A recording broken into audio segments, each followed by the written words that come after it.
اور یہ ملک جس میں ہم رہ رہے ہیں یہ محبت بھرے لوگوں کا ملک ہے. اللہ کے نبی صلی اللہ علیہ وسلم نے فرمایا مجھے ہندوستان کی مٹی سے محبت کی خوشبو آتی ہے. میرے حضرت والا فرمایا کرتے تھے حضرت مولانا علی میاں نور اللہ مرقدہ کہ ہمیں ایسے ملک میں دائی بنا کر بھیجا گیا ہے ایسے لوگوں کے سامنے جو اپنے خیرخواہوں ہمدردوں کی دیوتا بنا کر پوجا کرتی ہے. اتنی خیرخواہی اتنی قدر کرتے ہیں یہ لوگ. میدان دعوت میں جب جاتے ہیں جب معلوم ہوتا ہے کتنی محبت سے سنتے ہیں اور کیسی قدر کرتے ہیں, کیسی محبت کے ساتھ سنتے ہیں, کیسی قدر کرتے ہیں. اور یہ علم عقل کا زمانہ ہے. علمی عقلی ذہنیت کو اسلام کے علاوہ کوئی چیز مطمئن نہیں کر سکتی. یہ موٹی سے سب کو پڑھائے ہوا ہے اللہ تعالیٰ نے الستو بربکم, اپنے رب اپنے پروردگار کے آگے جھکنا اور اسی کا ہونا اور اسی کو راضی کرنے کی کوشش کرنا. یہ اندر کی پیاس ہے انسان کی روح کی. جب تک وہ ملے نہیں پیاسا مائی بیتاب کی طرح تڑپتا رہتا ہے ادھر ادھر کچھ مل جائے. کبھی ادھر جاتے ہیں کبھی ادھر جاتے ہیں بیچارے. سراب کو جیسا ہوتا ہے نا ریگستان میں پیاسے کو دکھتا ہے وہ پانی ہے, وہ پھر دوڑتا ہے, پھر ادھر دیکھا یا تو پانی نہیں, پھر ادھر ایسے دوڑ رہا ہے. پانی صرف آپ کے پاس ہے. ان کی پیاس بجھانے کا انتظام صرف آپ کے پاس ہے اور کسی کے پاس نہیں. آپ ہی اس پیاس کو بجھا. سنا چاہیے وہ بیچارے قدر کرتے ہیں. بڑے بڑے مذہبی پیشوا بھی پچھلے دنوں ہمارے یہاں کے طلباء کے کیمپ چل رہے تھے. 1 سال پہلے کی بات ہے. تو وہ رشی کیش ہمارے یہاں ہمارے ہندو بھائیوں کا سب سے بڑا تیرتھ ہے رشی کیش. جیسے ہمارے لیے مکہ معظم ہے اس طرح پر وہ سمجھا جاتا ہے. اور یقیناً وہ ایسی جگہ ہیں ہم لوگ یہ سمجھتے ہیں شیطان اصل میں سب چیزوں شیطان کو اصل میں دعوت سے بیر ہے. دعوت سے بیر ہے شیطان کو. یوں بھی اصل میں ہمارا دشمن ہے وہ. اور ہماری عزت ہماری سربلندی کا راز دعوت میں ہے. اس لیے سب سے زیادہ اگر کسی چیز سے روکنا چاہتا ہے تو دعوت سے. حضرت امام علامہ ابن تیمیہ بہت مشہور علماء میں ہیں. وہ فرماتے ہیں کہ تمہیں سب سے بڑی اگر ضرورت کی چیز سمجھنی ہے کہ سب سے ضروری کیا چیز ہے ہماری, سب سے اہم فرسٹ پرائرٹی پر ہمیں کس چیز کو رکھنا چاہیے تو دشمنوں کے تیروں کا رخ دیکھو. اس لیے کہ دشمن سب سے پہلے اس چیز کو ضائع کرنا چاہتا ہے نا سب سے قیمتی ہو. تو شیطان انسان کا دشمن ہے. تو سب سے زیادہ اگر امت مسلمہ کو جو ہے محروم کرنا چاہتا ہے وہ دعوت کی خیر سے محروم کرنا چاہتا ہے. اس لیے کہ دعوت سے مشن کا بیر ہے. شیطان کی مشن کیا ہے؟ ان الشیطان لکم عدو فاتخذوہ عدوا انما یدعو حزبہ لیکونوا من اصحاب السعیر. شیطان تمہارا دشمن ہے, اسے دشمن ہی سمجھنا. یہ اور اس کی جماعت کی کوشش یہ ہے کہ تمہیں جہنمی بنا دے, تمہارے دل کی تجوری سے ایمان چھین لے. اس کی کوشش تو ہے کہ سب جہنم میں جائیں. اور دائی کی کوشش یہ ہے کوئی جہنم میں نہ جائے. تو آمنے سامنے کے بیر ہے نا. اس لیے حالات تو پوری زندگی میں آتے ہیں انسان کی, مشکل آتی ہیں, پریشانیاں آتی ہیں, لیکن سب سے زیادہ کیا ہوتا ہے حالات سارے دعوت میں دکھاتا ہے. یہی مشکل کام ہے سارے. پیدا ہوتا ہے تو آدمی لقد خلقنا الانسان فی کبد, اللہ نے فرمایا کہ انسان کو ہم نے حالات میں ہی پیدا کیا. پیدا ہوتا ہے تو روتا ہے نا, آدمی کو تکلیف ہوتی ہے بچے کو. لیکن کسی سے سنا ہے آپ نے دنیا میں آنے کے بعد کہا پیدا نہیں ہونا چاہیے, ماں کے پیٹ میں رہنا چاہیے, بہت رونا پڑتا ہے. سب ہوتے ہیں نا پیدا, خوشی خوشی آتے ہیں, سب خوشیاں منتی ہیں پیدا ہونے کی. پھر ناف کٹتی ہے تو خوشی وہ اس میں تکلیف ہوتی ہے. پھر دودھ پلایا جاتا ہے تو منہ میں ایک جھلی ہوتی ہے, اسے توڑنا پڑتا ہے, اس میں بھی تکلیف ہوتی ہے. پھر جب پہلی مرتبہ استنجا کرایا جاتا ہے تو اس میں بھی بہت مروڑ ہوتی ہے, بچہ روتا ہے, اس میں بھی تکلیف ہوتی ہے. پھر پوری زندگی میں تکلیف ہے. حادثہ کوئی پروگرام کچھ کیا, جو بھی دانت نکلتے ہیں تو تکلیف ہوتی ہے کہ نہیں, کتنی بیماریاں ہوتی ہیں, کتنے ماں باپ بھی جھوٹ جاتے ہیں. بچہ تو بچہ, کبھی سر میں درد ہوتا ہے, کبھی الٹی دست ہوتی ہیں. پھر کوئی فیکٹری لگاتا ہے تو اس میں ہو جاتا ہے. بلڈنگ بنائی تو کوئی گر گیا, مزدور گر گیا, اس کے چوٹ آ گئی, کیس بن گئے. بجلی جتنی منظور کرانی تھی کم ہوئی تو اس پر ریٹ ڈل گئی. ہر جگہ ہوتا ہے. گیس سلنڈر پھٹ گئے گھر میں ہوتا ہے. لیکن آپ نے کسی سے سنا ہو کہ نہیں لکڑیاں جلانی چاہیے, گیس سلنڈر میں خطرہ ہے. سارے خطرے دعوت میں بتاتا ہے. ہمارے یہاں مظفر نگر میں بائی پاس ہے, بنا ہے, باہر کو بنا ہے. اس میں خبر آئی تھی اخبار میں 365 دن میں 373 لوگ ایکسیڈنٹ میں مرے. خونی روڈ لکھ دیا. لیکن میں نے آج تک کسی آدمی کو نہیں دیکھا کہ بھئی یہ خطرناک روڈ ہے, چلو اندر والے پرانے روڈ کو جائیں گے, اور پورا ایکسیلیٹر دباتے ہیں سب. وہاں کوئی خطرہ نہیں لگا, سارے خطرے. سونے میں بھی خطرہ ہے, سوتے سوتے کتنے لوگ مر گئے. رات کو سوئے تھے, صبح اٹھ گئے کھانا کھانے میں بھی خطرہ ہے. کتنے لوگوں کو پھندا لگا, دھسکا لگا. ہمارے 2 لوگ ہیں, برین ہیمریج ہوا, 2-3 دن ہاسپٹل میں رہے, جاننے والے عزیز, ان کا انتقال ہو گیا کھانا کھانے کی وجہ سے. لیکن سونے چلنے میں خطرہ ہے, ٹھوکر لگی, گر گئے, سر پھٹ گیا, مر گئے. جہاز میں خطرہ, ٹرین میں, ایکسیڈنٹ میں, کاروں میں, سب میں خطرہ ہے. لیکن اس میں کوئی نہیں رکتا, سارے خطرے سے روکتا ہے دکھا کر دعوت سے. یہ مشکل کام ہے, یہ ایسا ہے, یہ ایسا ہے. تو بھئی خطرہ نہیں ہے, کتنا آسان کام ہے. اسٹیئرنگ پر بٹھا کر ہمارے یہاں دعوتی کیمپوں کا سلسلہ کافی دنوں سے چل رہا ہے. اس میں ایک رکاوٹ یہ بھی ہوتی ہے کہ یہ تو بہت کٹر ہندو ہے, فلاں مذہبی ہے. یہ مذہبی تیر تو پہ ہم سمجھتے ہیں یہاں تو مذہب کے بہت لوگ ہیں. مذہب سے آدمی کا تعلق ہوتا ہے اپنے اللہ کو راضی کرنے کے لیے. اگر آپ یہ بتا دیں کہ یہ راستہ نہیں جاتا ادھر کو, یہ راستہ جاتا ہے رضا کی طرف کو, کتنے لوگ سب کچھ چھوڑ کے آتے ہیں اللہ کو راضی کرنے والے. مذہبی تیرتوں میں ہم نے دیکھا ہے بڑے مخلص ہوتے ہیں لوگ, ان میں سے ایک میکسیمم مخلص ہوتے ہیں. وہ صرف یہ چاہتے ہیں ہمیں راستہ مل جائے, انہیں بتا دیا جائے حق ہے. تو رشیکیش میں ایک ایمس ہے, All India Medical Institute of Science. وہ بہت ہی معیاری بنایا ہے, بلڈنگ بھی رشیکیش کی وجہ سے بہت پیسہ لگا ہے, بہت خوبصورت ہرا بھرا, اور اتنی اس میں پھول اور وہ بنایا ہے وہاں پر. تو وہاں ہمارے کئی ماشاءاللہ ڈاکٹرز ہیں, وہ بڑی اچھی پوسٹوں پر ہیں, وہ بڑی دعوتی جذبہ رکھتے ہیں. اور جب ظاہر ایمانداری کے ساتھ اور اسلامی اصولوں کے مطابق آدمی کوئی بھی کام کرے گا تو جس جگہ ہوگا اس کا وزن ہو جاتا ہے. وہاں بڑی قدر ہے. تو وہ بہت اصرار کر رہے تھے کہ رشیکیش میں ایک جماعت بھیج دی ہے. تو ہم نے طلباء کی ایک جماعت بھیج دی. جوالا پور مدرسہ ہے, وہاں قیام ہو رہا تھا, اور فیلڈ ورک رشیکیش کرتے تھے وہ. تو جو بچے, چونکہ بہت زیادہ تھے طلباء اور اتنے دائی نہیں تھے, تو جو بچے پہلے 1-2 کیمپ کر لیتے ہیں تو ان کو ایسے ہی بھیج دیتے ہیں فیلڈ ورک میں. تم نے تو دیکھا ہے, چلو. تو بچوں نے نکلے, ان کو بھیج دیا مولانا نے. تو انہوں نے پوچھا کہ یہاں کا سب سے بڑا آشرم کون سا ہے, کسی آدمی سے پوچھا وہاں 1-2 لوگوں سے. انہوں نے کہا اودھوت آشرم ہے, میلوں میں کو پھیلا ہوا اپنے آشرم ہے. تو انہوں نے آٹو کیا, وہیں پہنچ گئے. تو جیسے ہی آشرم کے دروازے میں گئے تو ایک بابا صاف ستھرے سے کپڑے پہنے ہوئے, ماتھے پر تلک وغیرہ لگائے ہوئے, لگ رہے تھے کہ کوئی بڑے آدمی بابا ہیں. تو ان سے کہا کہ بڑے بابا آپ ہیں؟ کہ نہیں, بڑے بابا تو وہاں ہیں اندر, کہ ہمیں ان سے ملنا ہے. کیوں ملنا ہے؟ کہ امتحان ہے ہمارے, آشیرواد لینا ہے, ہم نے امتحان دے کر آئے. ششمائی کی چھٹی ہوئی تھی تو یقیناً تھی بات. تو انہیں خیال ہوا کرتا پجامے پہنے ہوئے, داڑھی, چھوٹی چھوٹی داڑھی بھی آئی ہوئی تھی. بچے اوپر عالیہ ثانیہ کے تھے, یا ثالثہ کے شاید. تو انہوں نے کہا چلو میں لے کے چلتا ہوں تمہیں. لے گئے. بابا جی یہ بچے آئے ہیں اور آپ کو تلاش کر رہے تھے. کہاں سے آئے ہو تم؟ کہ صوفی سنتوں کی بستی ہے, وہاں سے آئے. تو بات کرنا شروع کی توحید و رسالت آخرت پر. انہیں قرآن کی آیت ہے. قرآن تو ایسا ہے کہ وہ اللہ کا پڑھایا ہوا اللہ کی زبان ہے, تو وہ دل پر اثر کرتا ہی ہے, وہ ابھی زندہ معجزہ ہے. تو کہنے کہ بیٹا تم کہاں سے آئے ہو اس دنیا, اس زمانے میں تو ایسی بھلائی اور ایسی بڑوں اپنی عمر سے 100 سال اوپر کی باتیں کر رہے ہو تم کہاں سے آئے ہو؟ انہوں نے بتایا کہ وہاں سے. تمہیں اکیلے بھیج دیا تمہارے وہاں مدرسے والوں نے؟ انہوں نے کہا نہیں, ہمارے گرو بھی آئے ہوئے, تم میری بات کرا دو. بات کی ان سے. تو مولانا سے کہا کتنے لوگ ہیں آپ کے؟ 23 لوگوں کی ہماری جماعت ہے. کیا آپ ہمارے یہاں ناشتہ کر سکتے ہیں؟ آپ کے سامنے کھانا پروسیں گے, یعنی بنائیں گے, آپ یہ نہ سوچو کہ آپ ڈال دیا ہو. انہوں نے کہا نہیں بابا جی آپ کیسی بات کر رہے ہیں, ہمارے سامنے کیوں کھانا پروسیں گے, آپ ہمارے بابا ہیں. تو آپ ہمیں کوئی زہر تھوڑے کھلا دیں گے, آپ اپنی اچھی طرح پہلے سے بنائیے. چنانچہ وہاں گئے تو 23 کے 23 لوگوں کو انہوں نے بہترین ناشتہ کرایا, ایک مٹھائی کا ڈبہ دیا, اور ایک جوڑا کپڑا سفید کرتے پجامے کا.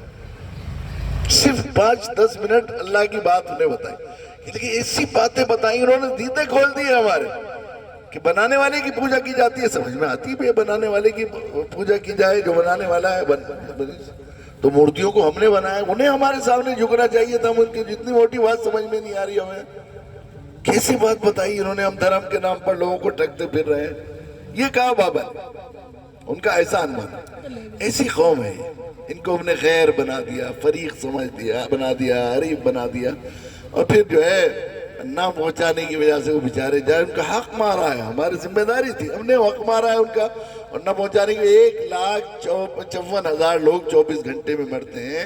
ان میں سے 1,24,000 کفر و شرک پر مر کر ہمیشہ ہمیشہ کی دوزخ میں جا رہے ہیں, جن کے کسی کے خواب میں بھی ہم نے ان کی امانت نہیں پہنچائی. امانت ہے ہمارے پاس, اور ہمیں اللہ کے نبی آخری حج کے موقع پر جب یہ آیت نازل ہوئی جو میں نے شروع میں ذکر کیا ہے، اللہ کے نبی نے جبل رحمت پر خطبہ دیا اور آپ نے صحابہ سے فرمایا میرا کام مکمل ہو گیا، میں بلائے جانے والا ہوں۔ نے پوچھا کہ اس خطبے میں آپ نے یہ بات فرمائی کہ تم سے میرے بارے میں سوال ہوگا، کیا میں پہنچا چکا؟ قال بلغت، میں پہنچا چکا۔ سب نے کہا بلغت الرسالہ وادیت الامانہ، یہ نبی اللہ بلا شبہ پورا پورا پہنچا چکے آپ، امانت کا حق ادا کر چکے۔ آپ نے آسمان کی طرف کو 3 دفعہ انگلی اٹھائی، اللہم اشہد اللہم اشہد اللہم اشہد، اللہ آپ گواہ رہی ہے، اللہ آپ گواہ رہی ہے۔ پھر آپ نے فرمایا فَلْيُبَلِّغِ الشَّاهِدُ الْغَائِبُ، جو یہاں موجود ہیں وہ ان تک پہنچا دیں جو موجود نہیں ہیں۔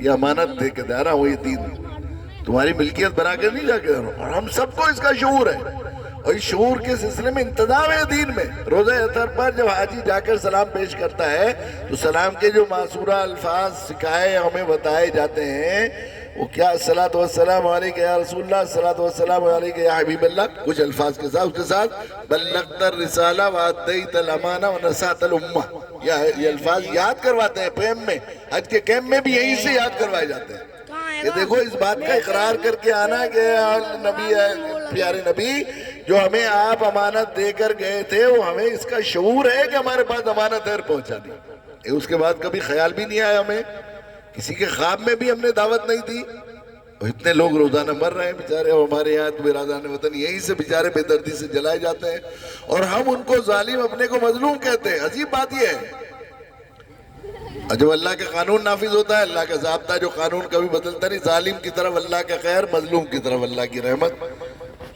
تو چونکہ ظالم ہم ہیں، ہم نے حق مارا ہے، تو اللہ کا خیر ہماری طرف متوجہ ہے، تو ہم ہمارے شکوے کرتے ہیں، کفریہ کلمے کہتے ہیں۔ تو میرے بزرگوں، اگر دعوت کا کام کریں بھی ہم اپنی زندگی میں، لیکن پہلے نمبر پر رکھ کر نہ کریں تو ایسی نماز ہوگی، ہماری بندگی اور ہماری غلامی، اللہ کی فرم برداری ایسی نماز ہوگی جو سلام سے شروع ہو رہی ہے، ایسا روزہ ہے جو سحری سے شروع ہونے کے بجائے افطار سے شروع ہو رہا ہے، یہ ایسا حج ہے جو احرام سے شروع ہونے کے بعد رمی سے ہونے کے بجائے رمی سے شروع ہو رہا ہے، ہرگز اللہ کے یہاں قبول نہیں ہوگا۔ تو اس کے لیے ہمیں ظاہر ہے کہ ہمارے صورتحال یہ ہے، ایسا حال ہے، ہم عام لوگوں کی کیا بات کریں۔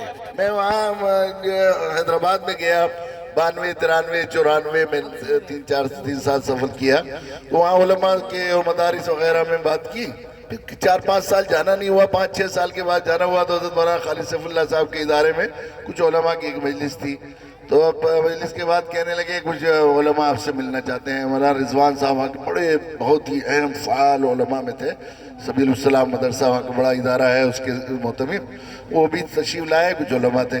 تو کیا مولانا بتائیے کہ لگے آپ شہد میں شیرے کی انگلی لگا کے چلے گئے تھے یہاں پہلے، اور ہم نے تخصص دعویٰ یہاں شروع کر دیا ہے، یعنی دعوت کی ٹریننگ کا کورس 2 سالہ، لیکن ہم پڑھائے کہ ہمارے پاس نصاب نہیں، ہمارے پاس تفسیر کا نصاب ہے، تکمیل تفسیر کا، ہمارے پاس فقہ کا نصاب ہے، افتاء کا، ہمارے یہاں حدیث کا نصاب ہے، تکمیل کا، ادب کا نصاب ہے، دعوت کا نصاب تو ہمارے پاس نہیں ہے۔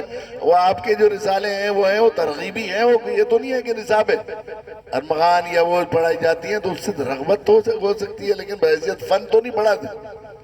تو خیر وہ اس وقت تو میں نے ان سے کہہ دیا، میں نے کہا یہ تو بڑی اچھی بات ہے، قرآن و سیرت جو ہے مکمل نصاب ہے دعوت کا، قرآن کا عنوان اللہ ہے ہدی للناس، وہ دعوت کی کتاب ہے، اور اللہ کے نبی صلی اللہ علیہ وسلم کی سیرت ہے۔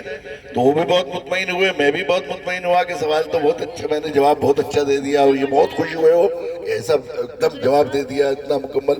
مگر رات کو میں سویا تو مجھے خیال آیا کہ یہ بہت ہی بڑے علمیے کی بات ہے، قرآن و سنت تو پوری زندگی کی ہر موضوع کا ہمارا نصاب ہے۔ فقہ کہاں سے نکالیں گے ہم؟ قرآن و سیرت سے۔ ادب ہمارا کہاں سے آئے گا؟ قرآن و سنت سے۔ اور تفسیر کہاں سے؟ ہم بھی قرآن سے، حدیث سے آئے گی، تفسیر بھی ہمیں سب کچھ۔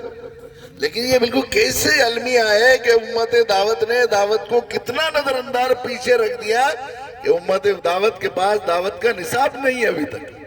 یہ بالکل ایسا ہے انجینئرنگ کالج والوں کے پاس انجینئرنگ کالج کا نصاب نہیں ہے ابھی تک، میڈیکل کالج والوں کے پاس میڈیکل کالج سائنس کا نصاب نہیں ہے، امت دعوت کے پاس دعوت کا نصاب ہی نہیں ہے۔ پھر کس منہ سے ہم اپنے آپ کو خیر امت کہہ سکتے ہیں؟ پھر کیوں نہ اللہ کی نگاہوں سے گریں گے ہم جس کام کے لیے جو ہمارے لیے سربراہی سربلند ہے. تو ضرورت اس بات کی ہے کہ ہم لوگ اپنے مقام کو سمجھیں، اپنے مقام پر آئیں، پھر شعور ہو، ہمیں سمجھ ہو کہ ہم کیا ہیں. ہمیں دینے والا بنایا ہے، ہمیں دائی امت بنایا ہے. اسے دعوت کو چھوڑنے کی وجہ سے ہم یا تو دائی نہیں بنے گا تو مدعو بنے گا، اور مدعو بنے گا تو لینے والا. ڈونر اگر بیگر بن جائے اور سخی اگر فقیر بن جائے تو ذلیل تو ہونا ہی ہے. اسے اپنے آپ کو کبھی اونچا سمجھ ہی نہیں سکتا. ہونا ہے معزز، ہونا تو دور کی بات، معزز سمجھنے کا بھی خیال نہیں آتا کبھی کسی فقیر کو کہ میں کوئی معزز آدمی ہوں. یہی حال ہمارا ہو رہا ہے. اب اگر ہمیں حضرت امام مالک کا مشہور ارشاد ہے کہ اس امت کے بعد والے اسی راہ پر چل کر فلاح یاب ہو سکتے ہیں جس پر چل کر پہلوں نے فلاح پائی، وہ پائی دعوت کو اپنی زندگی کا بنا کر. وہی چیز ہے، اس کو چھوڑے حاصل کیے بغیر ہم عزت حاصل نہیں کر سکتے. ہم جو دنیا کی رنگ رلیاں اور ہم سمجھتے ہیں سیاسی طاقت بن جائے تو عزت مل جائے گی اور دنیا کی چمک جمک میں ہمیں عزت مل جائے گی، یہ خیال ہے بس. ہمارے حضرت والا ایک لطیفہ سنایا کرتے تھے اس سلسلے میں. ایک صاحب کی ایک روشنی وہ جو ہے وہ اشرفی کھو گئی ہے، کوئی ہیرا کھو گیا جنگل میں. وہاں تو گھوپ اندھیرا تھا، رات کا وقت تھا، وہاں تو کھڑے ہونے کی بھی ہمت نہیں تھی ان کو دیکھنے کی. یہاں ملے گا کہاں اس میں جھاڑ جھنکاڑ میں تو بالکل ملنے کا سوال ہی نہیں. تھوڑی دور آگے چلے تو انہوں نے دیکھا کہ ایک بیچ چوراہے پر صاف شفاف چوراہا ہے، اس میں ہیلوجن لائٹ لگی ہوئی ہے. تو وہاں سب چیزیں دکھ رہی، یہاں تو سوئی بھی دکھ جائے گی. تو آنکھیں پھاڑ پھاڑ کر تلاش کرنے لگے، ادھر سے ادھر ادھر سے. لوگ دیکھ رہے تھے کوئی چیز تلاش کر رہے ہیں، اتنی چکا چوند ہے تو یہاں تو دور سے دکھ جاتی ہے، ایسے کیوں تلاش کر رہے ہیں باریکی سے. ایک صاحب بیچارے ہمدردی کے خیال آیا، انہوں نے کہا بھائی کیا تلاش کر رہے ہو. انہوں نے کہا بھائی میری اشرفی کھوئی گئی ہے یا ہیرا کھویا گیا ہے. کہاں کھویا گیا ہے؟ یہاں تو سوئی بھی پڑی ہوئی دور سے دکھ جائے گی تو تم ایسے کیوں دیکھ رہے ہو، دکھ جاتا ہو تو یہاں ہوتا. کہنے نہیں یہاں نہیں، وہاں کھوئی ہے ہمارے پیچھے جنگل میں. تو کہنے یہاں کیسے مل جائے، کیا مل جائے گی یہاں؟ تو کھوئی ہے عزت ہم نے دعوت کو چھوڑ کر. اور دنیا کی جگہ جون میں ہمیں عزت ملنے والی نہیں ہے، ملے گی وہیں جا کر پھر پیچھے جہاں سے وہاں ان لوگوں نے عزت پائی تھی وہیں سے. اس کی ضرورت ہے کہ ہم اپنی ذمہ داری کو سمجھیں. اللہ کی شکر ہے کہ یہاں اللہ تعالیٰ جزائے خیر دے ہمارے حاجی یاسین صاحب مرحوم کو کہ ان کے دل میں خیال آیا ہے کہ یہاں پر ایک مرکز القرآن قائم کریں یہاں کے علاقے کے لوگوں کے لیے، بستی کے لوگوں کے لیے. الحمدللہ یہ سلسلہ شروع کیا جا رہا ہے. اس کو ہمیں اپنی اس پورے یقیناً اس کو مقصد کے تحت اگر اس کو چلایا گیا اور بنایا گیا تو پورے علاقے اور دور تک کے لیے یہاں سے خیر کے فیصلے ہوں گے انشاءاللہ.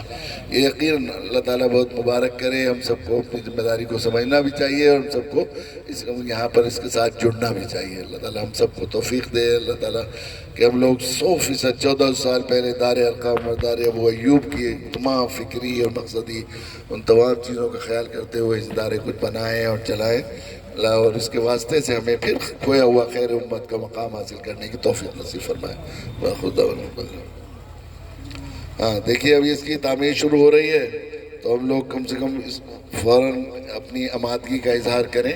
بہت ہی اچھا. ہمارے حاجی یاسین مرحوم صاحب کی ایک بڑی امانت وہاں رکھی ہوئی تھی، ان کی اہلیہ محترمہ نے بھیج دیا بیچاری، اللہ تعالیٰ جزائے خیر دے. یہ 1 لاکھ روپے، اس میں 500 روپے گنتی میں زیادہ آ گئے تھے. انہوں نے کسی صاحب کو دیے تھے ڈاکٹر صاحب کو، تو ان کی اہلیہ نے کہا کہ نہیں گنتی میں آ گئے تو دے دیے. ماشاءاللہ یہ ہے بھی، اس میں لے لیجیے. اور یہ 20,000 روپے حاجی صلاح الدین صاحب نے بھی دیے ہیں. اس میں سے 10,000 ہیں، شاید 10,000 ہی بھی اسی میں اس کے لیے. ماشاءاللہ آپ حضرات سے بھی درخواست ہے کہ اس میں آپ اس وقت بنیاد کے موقع پر اپنے اپنے لحاظ سے جو بھی ہو ٹھیک ہو، جزاک اللہ اس میں ملا دیں. اللہ تعالیٰ قبول کرے ہوئے، جزاک اللہ. ٹھیک